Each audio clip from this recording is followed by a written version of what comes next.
Kamusta pong muli mga katambay? Si Kamanong po sa Tambayang Makabayan. Komento ni Kamanong. Bago po tayo magsimula at komentuhan po ang ating mga kukomentuhan, nagpapasalamat po muli muna si Kamanong po sa nakakagusto po ng ating napakalit na channel sa YouTube at TikTok, ang Tambayang Makabayan. Komento ni Kamanong. Ito po, nagsalita po ang dating spokesperson ng Pangulo na si dating Pangulong Rodrigo Duterte na si Atty. Harry Roque at tinukoy po ang isa sa tinatawag na taksil at tuta ng China noon at talagang ito po ang naging dahilan, isa sa naging dahilan. Dahil ito po sinasabi nila nagkamal di umano ng limpak-limpak na kayamanan sa China. Dahil noong mga panahon nila ni dating Pangulong Aquino, doon na nagkandaubos at nawala ang ating mga teritoryo sa panahon nila. Kaya ito po yung tinatawag ng mga taksil ng bayan. At ito po, pakinggan po natin si Atty. Harry Roque, mga katambay. Huwag mong kakalimutan, Trililing. Matapos na ikay magbalik-balik sa China, hindi lang nawala ang Scarborough Shoal, nagsimula na ang problema natin sa Pilipinas. Na para bagang ikaw ang pumasok sa secret agreement. Sa katotohanan, ibubulgar na sana ni Senate President Enrile nung siya ay nasa Senado ba kung ano pa yung pinasok ninyo, Trililing. At ikaw ang pumasok sa secret agreement. Ikaw ang namigay ng teritoryo. Ikaw at ang Pangulo mo ang dahilan kung bakit nawala ang Scarborough Shoal. Ito nga mga kababayan, bago natin ituloy ang video na ito, Ayan, kung bago ka lang sa aking... Kung ano ang mga kasunduan na ipinasok mo, ikaw ang managot. Ano ang mga pinasok mong mga secret agreement? Ikaw naman, drag queen, hindi ka palusot.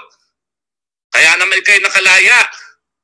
Ang kanta is, ano ba tawag doon? For Mom with Love. At alam mo na, ang ibig sabihin yan, Mom. Dokumentado na yan.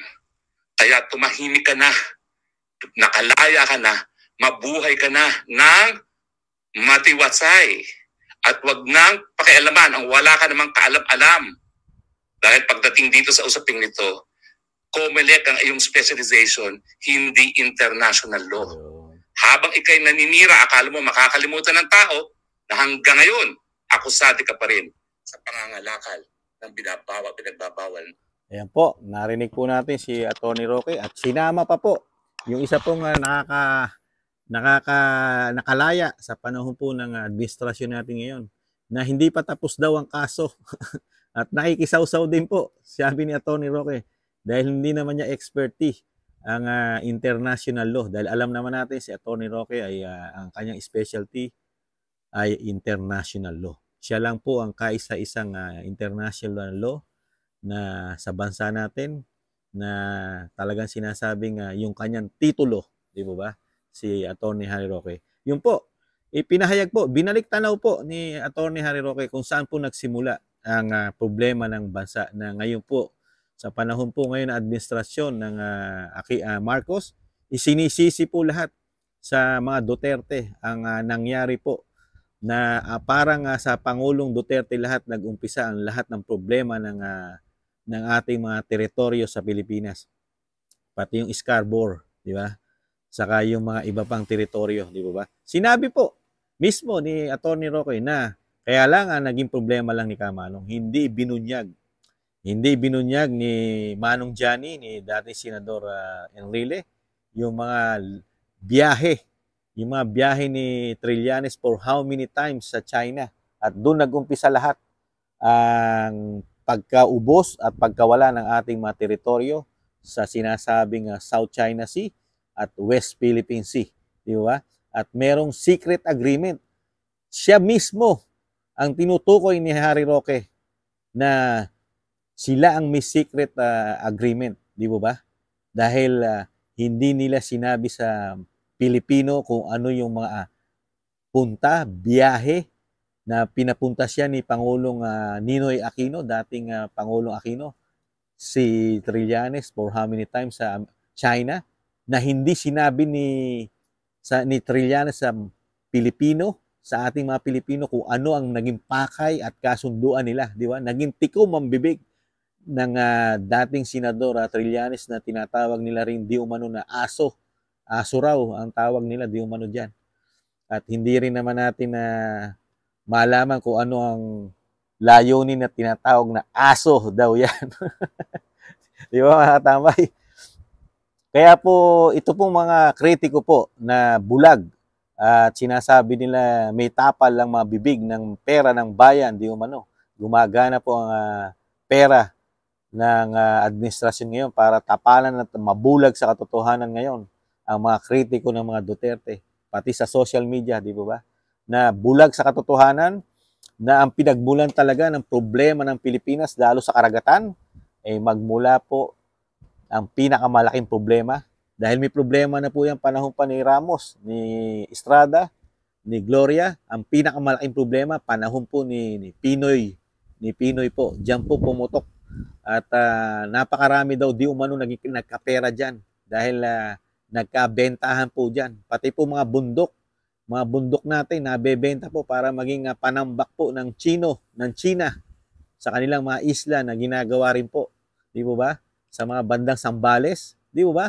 Yan po pumutok po yung isyong yan. Yan po nasa media po yan, di ba? Pwede po natin i-search o research sa YouTube po yan. Makikita po rin natin sa Facebook yan. Yung mga nangyari po na paghuhukay po ng panahon po ng administrasyon ni Pinoy, di ba? Hindi po lingid sa atin yan, mga katambay, na napakagulo po noon. At pati po yung barko natin doon sa isla natin, di ba? Doon din po nakapwesto na, di ba? Pinaalis pa po ng administrasyon ni Pinoy dahil inutusan na kuno o di umano ng Amerikano na umalis kay Rian. At yung barko ng China hindi umalis. Kaya sila na ngayon ang sinasabing nakakuha ng isang teritoryo natin, di ba? Kaya nakakalungkot po mga katambay. Pero sila po ngayon, ang kahol ng kahol, si Trillanes, di umano, kahol ng kahol, si Laila de Lima, parang wala, napakalinis na kanilang budhi. Parang sila walang ginawang,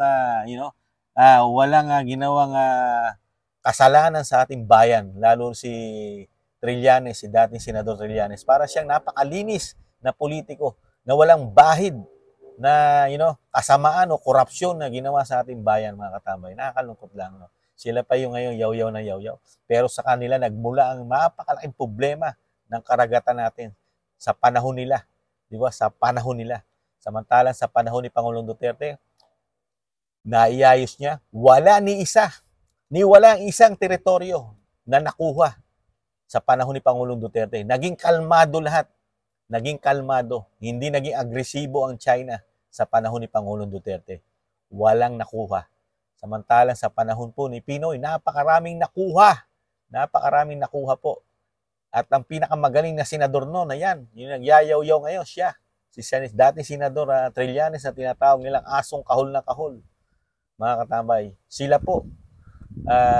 Kaya tama po si Atty. Harry Roque, palibasa, maririnig lang natin ito sa social media, sa mga matatalinong tao katulad ni Harry Roque na international lawyer ito. Alam niya ang nangyayari at alam niya kung paano pasikot-sikot ng batas na nangyayari po sa ating bansa, lalo sa labas ng bansa dahil yung kanyang special, yung ang kanyang tinatawag na pinagsunugan niya ng kilay, di ba? Profesyon, mga katamay, di ba? Ikumpara mo sa mga yumayaw-yaw ng mga vlogger ngayon, ano sila? Sila ba yung mga abogado internasyonal para paniwalaan natin?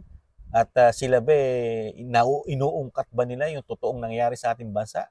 Sila ba bumabalik tanaw sa panahon ni Pinoy at panahon ni Trillanes at panahon ni de Lima? Saan sila nakatutok ngayon? Dito lang sa panahon ni Marcos Jr., ni Presidente Marcos Jr. at kay Pangulong Duterte. Doon lang umiikot ang kanilang mga content. Dahil nga, sabi nila, di umano, puro merong pasal, at merong monthly allowance, di umano. Di ba? Puro therapy ang gumagana po sa ating bansa para pabagsakin din ng mga Duterte.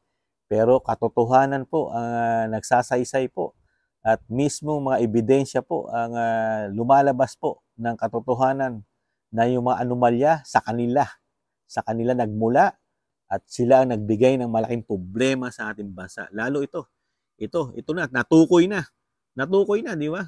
Number 1, isa ito, si dating Senador Trillanes sa panahon ni Pinoy, ang mga tuta ito mga taksil, di ba? Taksil ng bayan, nagbebenta ng ari-arian ng bansa na dahil lang sa kayamanan. Bakit po hindi natin imbestigahan ang yaman po ni Senador Trillanes, yung yaman niya na dati siya pangkaraniwang sundalo lamang na sumusweldo po ng maliit dahil nung mga panahon niya, maliit lang ang sweldo ng sundalo. Tumaas lang ang sweldo ng sundalo nung panahon ni Pangulong Duterte. Doon lang po tumaas ang mga sweldo. Ba't di po natin imbestigahan? At sobra-sobra pong yaman ngayon. At magkano lang po ang sweldo ng senador? Kung hindi ka di umano mangungurakot at magnanakaw sa kaban ng yaman, magkano lang ang sweldo ng senador? Di ba? Kahit sabi mo nakadalawang termino ka, kung hindi ka magnanakaw, hindi ka sobrang yaman, mga katambay. Dahil hindi ganun kalaki ang sweldo ng senador ng Pilipinas. Di ba? Hindi sumusweldo na 1 milyon yan isang buwan, mga katambay. Di ba? Pero wala tayong magagawa Dahil kontrolado po nila lahat, magkakasama po sila lahat, di umano, mga oligarko, mga media, pati mga kaliwang grupo ngayon, magkakasama na, pati simbahan, di umano, at pati pa ang mga bayarang vlogger, di umano, magkakasama na silang lahat ngayon. Sino ang mag-iimbestiga sa kanila? Pati pamahalaan. Kanila na, kakampi na nila. Walang mag-iimbestiga sa kanila. Kaya sila, sitting pretty ngayon ng 6 na taon, makatambay. Pero, may panahon po para dyan. Hindi po lahat ng panahon at araw, kanila. Di ba? Darating din po ang isang mabuti at makabayan at ayaw ng mga korupsyon na ginagawa nila. Darating po ang panahon na yan, mga tambay. At hindi po natutulog ang Panginoon. Di ba? May panahon po para dyan. Yan po, mga tambay, ang komento ni Kamanong sa natuklasan at alam naman ni Kamanong din yan. Ibinalik tanaw lang ni Atty. Roque kung sino talaga ang tunay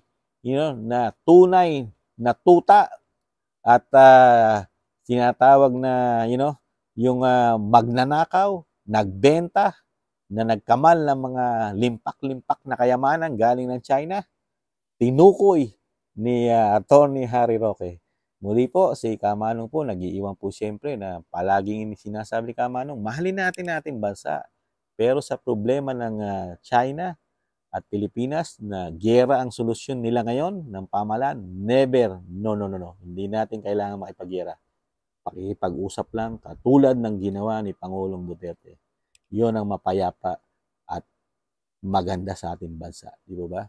At nag-iiwan pa rin tiis-tiis lang tayo, mga tamay. Tiis-tiis lang. Darating pa ang pag-asa at makabangon pa tayong muli. Tiis lang po. Paalam. Bye-bye.